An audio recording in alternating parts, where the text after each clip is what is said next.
Entonces, continuamos con el tema del pH y yo les hacía un recuento muy rápido de lo que es en sí el pH y cómo se determina la acidez de un compuesto o de una sustancia. Recordemos que teníamos una escala que partía, la vamos a hacer acá pequeñita, partía del 4, teníamos por acá el 5, el 6, el 7 y llegábamos hasta el 14. Que todos estos de aquí para acá, del 4 al 6, van a ser los elementos ácidos, como el jugo de limón, el jugo de la mayoría de los cítricos y algunos elementos que pueden producirnos quemaduras. Adicional a ello, que del 6 al 7 van a estar los elementos neutros.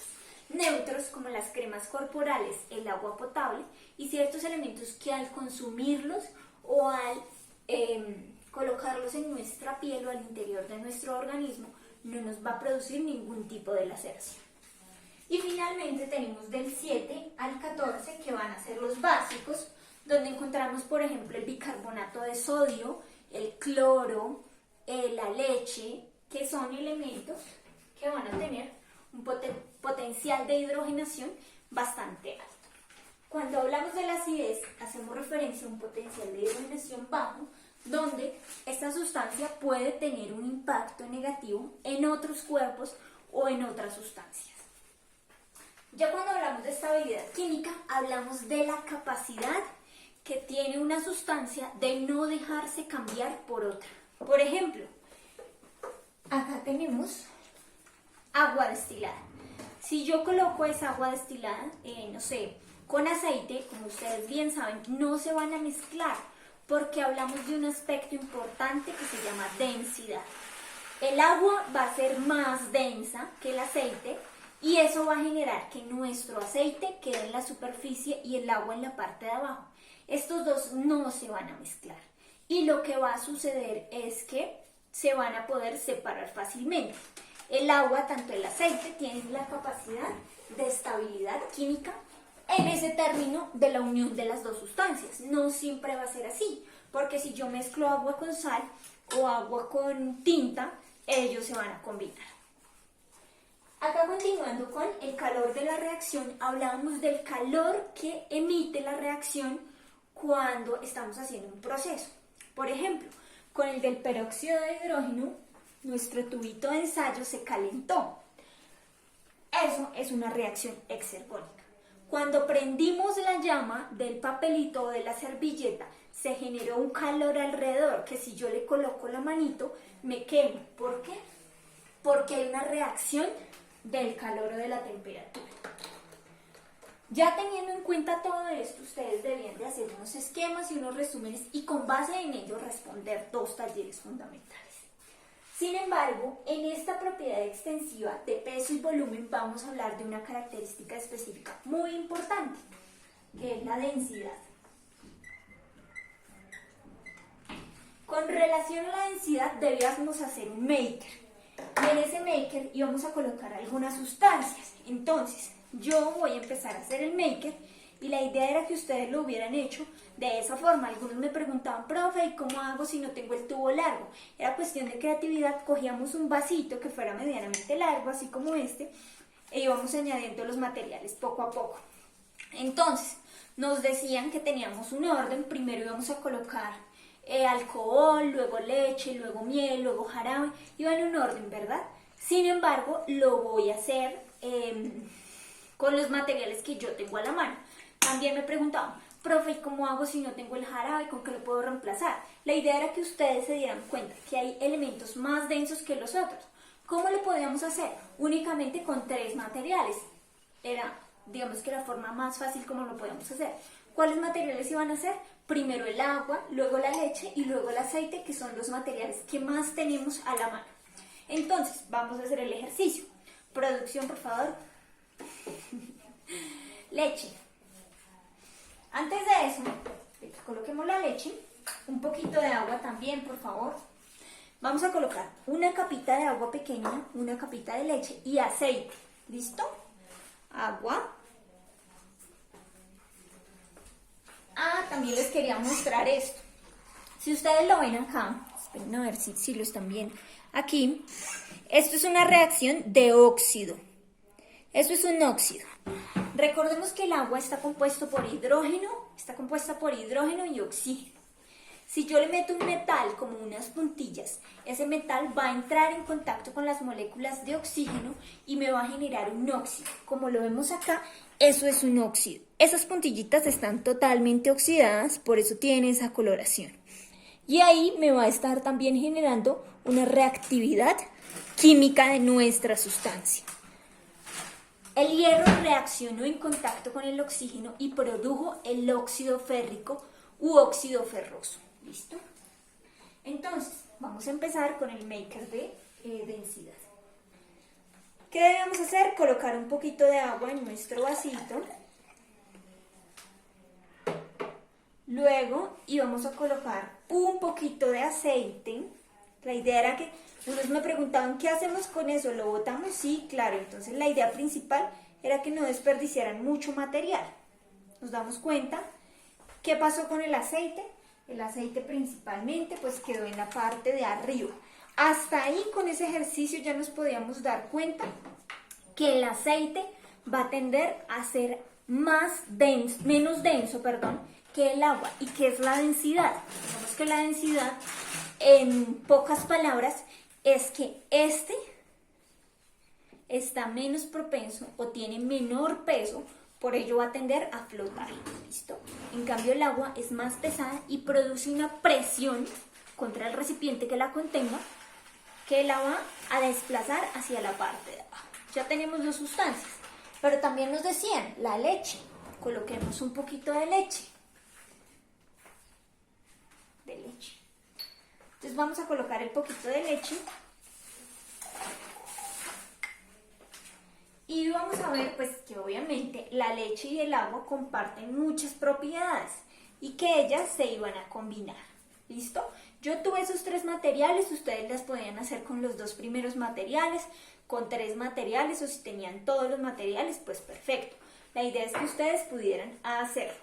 Entonces les voy a enseñar un ejercicio muy chévere que se llama la lámpara de lava para que ustedes vean las propiedades de la densidad.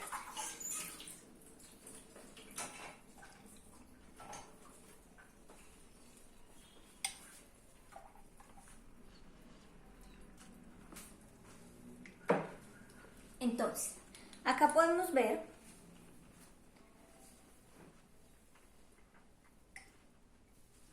que en nuestro tubito el aceite va a subir y la combinación de leche y agua se va a quedar en la parte de abajo.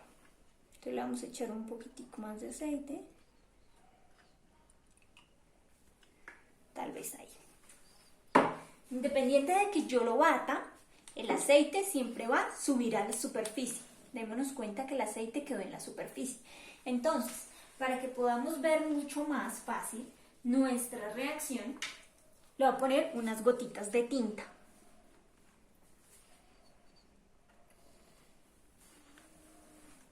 Tinta o colorante alimenticio.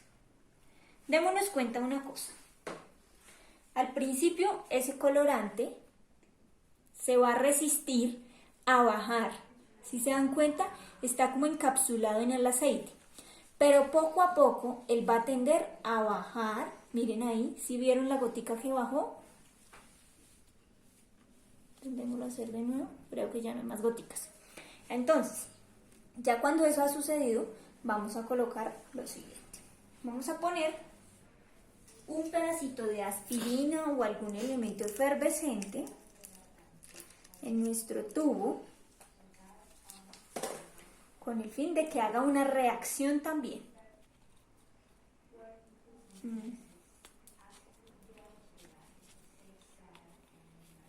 Entonces ahí ya empezamos a ver que empezó a reaccionar. ¿Sí se dan cuenta? Hay burbujitas. Hay burbujitas. De pronto al principio se va a mezclar.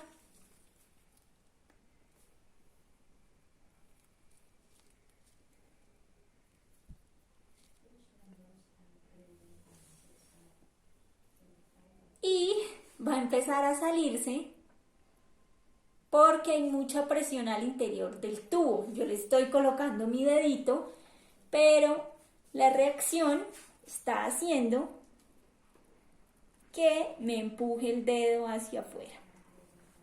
Con la leche no se ve muy bien, lo vamos a hacer con agua y con aceite únicamente para que lo podamos observar mejor. Si se dan cuenta, empezó a salirse porque la reacción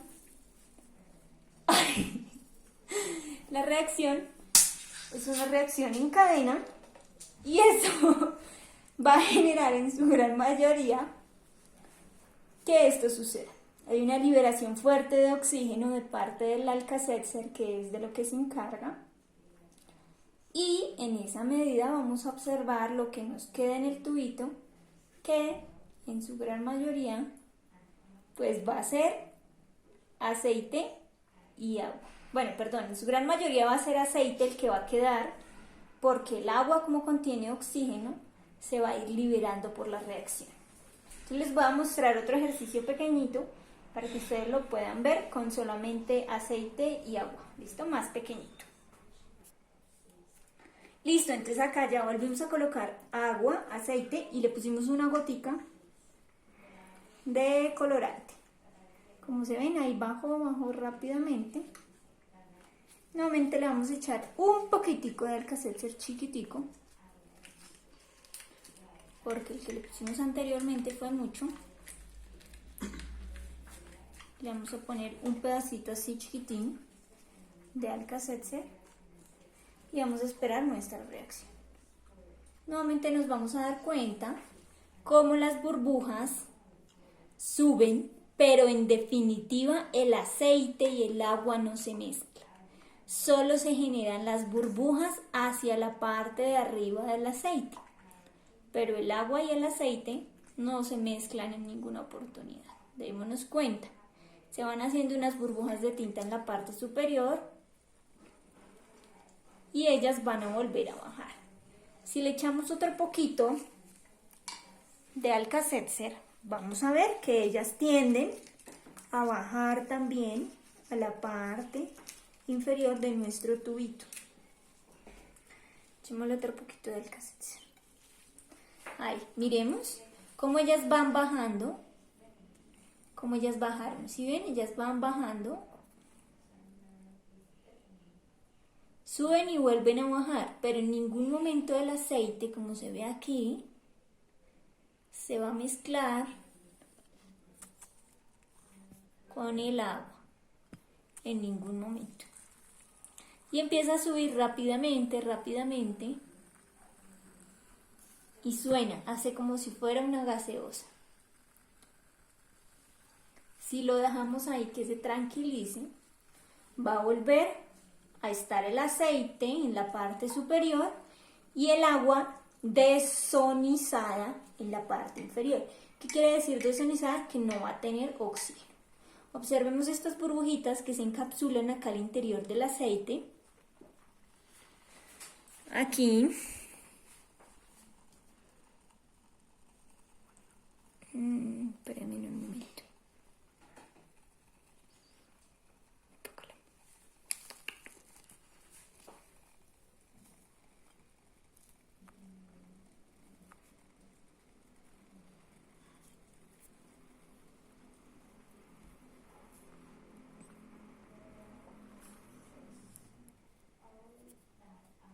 Ahí en la parte interior del aceite, ¿sí ven cómo bajan unas burbujas y otras suben?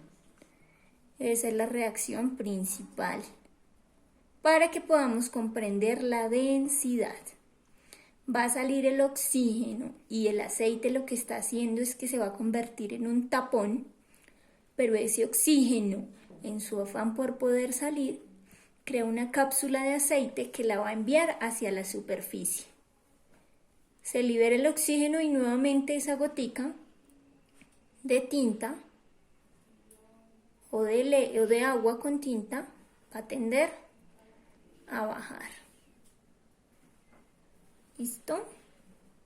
Entonces digamos que principalmente esa es la reacción que nos produce. Miren ahí cómo bajan las otras goticas. Y generalmente esas son las reacciones de densidad o cómo podemos comprender la densidad. Entonces la densidad que viene siendo la capacidad de un líquido a generar una presión hacia el interior. Veamos acá, nuevamente el aceite se separó del agua y de la tinta y quedó en la superficie. Por el contrario, toda el agua colorida o con colorante quedó en la parte de abajo. Finalmente teníamos una actividad de electromagnetismo donde ustedes debían responder unas preguntas, si no estoy mal, y realizar un taller. Algunos me dijeron que no habían entendido ciertas cosas de la parte de electromagnetismo porque habían unos ejercicios. Efectivamente, esos ejercicios los vamos a ver en el tercer periodo porque antes de ello yo necesito que ustedes comprendan cuáles elementos de nuestra tabla periódica son metálicos, cuáles son no metálicos, cuáles van a ser los gases nobles, cuáles son los metales en transición, cuáles son los metaloides. Principalmente cuando hablábamos de electromagnetismo o de las fuerzas magnéticas que se ejercen en ciertos cuerpos, hablábamos de una carga polar y otra carga apolar. Esas cargas polares, cuando tenemos la carga positiva en los dos sentidos, recordemos que se van a repeler, como sucede en este caso. Sin embargo, si tenemos negativo y positivo, van a tender a unirse, como les estoy mostrando aquí en el imán. Cada cuerpo de estos tiene una carga positiva y una negativa. Miren acá, observen, no se pegan porque estoy enfrentando los dos polos de la misma carga. Pero si volteo este imán, se van a pegar automáticamente. Eso sucede cuando hablamos de campos magnéticos. Sin embargo, cuando hablamos de campos eléctricos, relacionamos todo principalmente con nuestra energía eléctrica. Si ustedes se han dado cuenta, cuando se hace un cortocircuito, quiere decir que tanto el cable negativo como el positivo hicieron contacto. Y eso por lo general va a liberar una reacción química que va a involucrar también el calor de la reacción y la inflamabilidad. Y esa inflamabilidad va a generar en sí una llama, una chispa y se va a producir como tal una quemadura y una forma de arder, que en este caso sería el humo o el fuego. Listo, entonces espero que hasta ahí hayamos comprendido la actividad.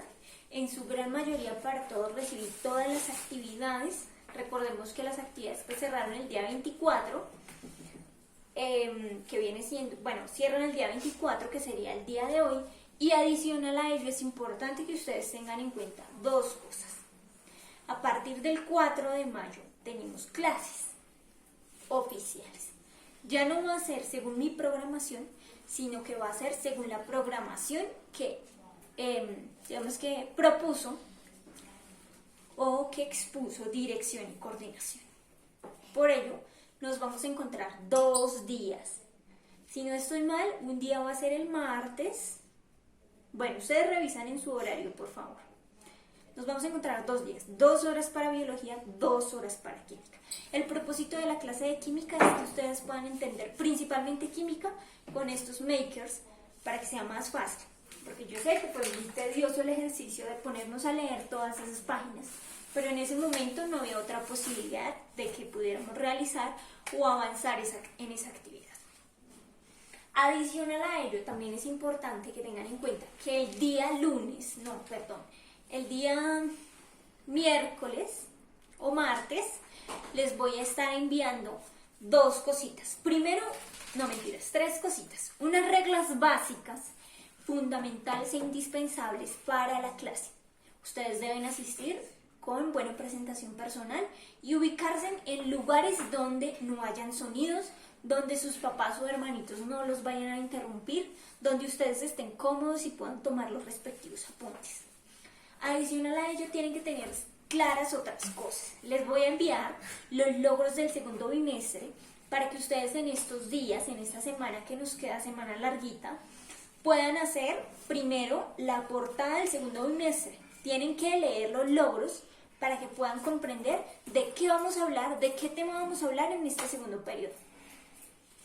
Cuando ya tengan claro eso, vamos a elegir nuestro diseño de la portada o la marcación del segundo bimestre. Listo, lo vamos a hacer bien bonito en el cuaderno y van a colocar sus logros en el cuaderno ahí para que los tengan muy presentes y para que comprendan entiendan qué se les va a evaluar este semestre, este segundo bimestre, perdón.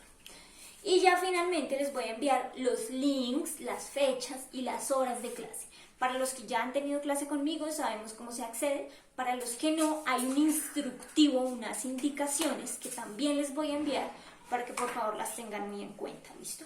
Eso lo voy a enviar la siguiente semana. La idea es que ustedes estén muy atentos para que podamos, digamos que, observar y estar pues muy al pendiente y muy al corriente de las actividades que se van a realizar a partir del día lunes 4 de mayo, donde inician nuestro segundo periodo. ¿Listo? Entonces, espero que todo haya quedado muy claro, que hayan comprendido, que la retroalimentación pues haya sido suficiente para ustedes y que la hayan aprovechado muchísimo. Feliz tarde.